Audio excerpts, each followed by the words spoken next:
ሰላም ጤና ይስጥልኝ እንደምን አላችሁ የአሹ ዊነር ቤተሰቦች ሁሉ መልካም ነው ወይ? እኔ እግዚአብሔር ይመስገን በጣም ሰላም ነኝ።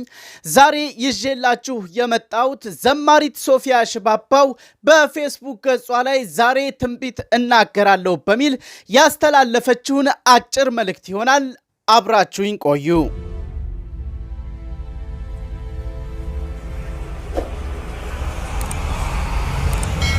ዘማሪት ሶፊያ ሽባባው ከቅርብ ጊዜ ወዲህ በፌስቡክ ገጿ ላይ አነጋጋሪ ጉዳዮችን እያስቀመጠች ሰዎችን እያወያየች ትገኛለች። በቅርብ ጊዜ እንኳን በኦገስት 25 ጌታ ኢየሱስ ሴት ልጅ በታላቅ ፍቅር እንድትወደድ እንጂ በሴትነቷ እንድትረገጥ፣ እንድትደበደብ፣ የስድብ ናዳ እንድትሸከም፣ ማንኛውም ጥቃት እንዲደርስባት አላዘዘም በሚል ያስተላለፈችው መልእክት ብዙ ሰዎችን ሲያነጋግርና ሲያከራክር የቆየ መሆኑ የቅርብ ጊዜ ትዝታ ነው። ዛሬ ደግሞ በፌስቡክ ገጿ ላይ ዛሬ ትንቢት እናገራለሁ በሚል አጠር ያለ ግን ጠንካራ መልእክት አስተላልፋለች። መልእክቱም እንዲህ ይላል። ዛሬ ትንቢት እናገራለሁ። በጌታ በኢየሱስ ክርስቶስ ስም በኦርቶዶክስ ቤተ እምነት ያሉ አብዛኞቹ የመጽሐፍ ቅዱስ ሰባኪዎችና መምህራን በአጭር ጊዜ አይናቸው ተከፍቶ የእግዚአብሔርን ቃል አጥርተው ማየትና ማሳየት ይጀምራሉ።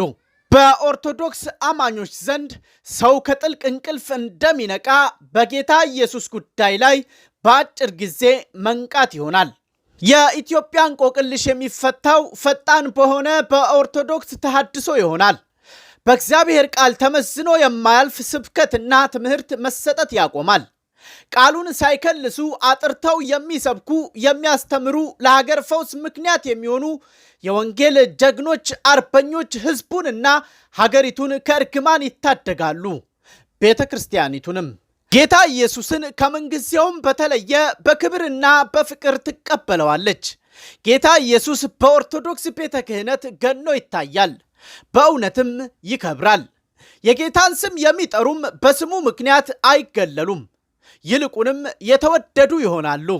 በየደብሩ በየአድባራቱ በየገዳሙ የጌታ ኢየሱስ ስም ያለምንም ሰቀቀን ይጠራል፣ ይሰበካል፣ ይመለካል፣ ይከብራል። የሚያከብሩትን የሚያከብረው ጌታም ኢትዮጵያን ያከብራታል፣ ፍጹም ሰላሙን ይሰጣታል። ታይቶ ተሰምቶ የማይታወቅ በረከትና ረፍት በምድራችን ይሆናል። ኢትዮጵያ እጆቿን ወደ እግዚአብሔር ትዘረጋለች። ኢየሱስ ክርስቶስ ጌታ ነው። በወንጌል አላፍርም። ዘማሪት ሶፊያ ሽባባው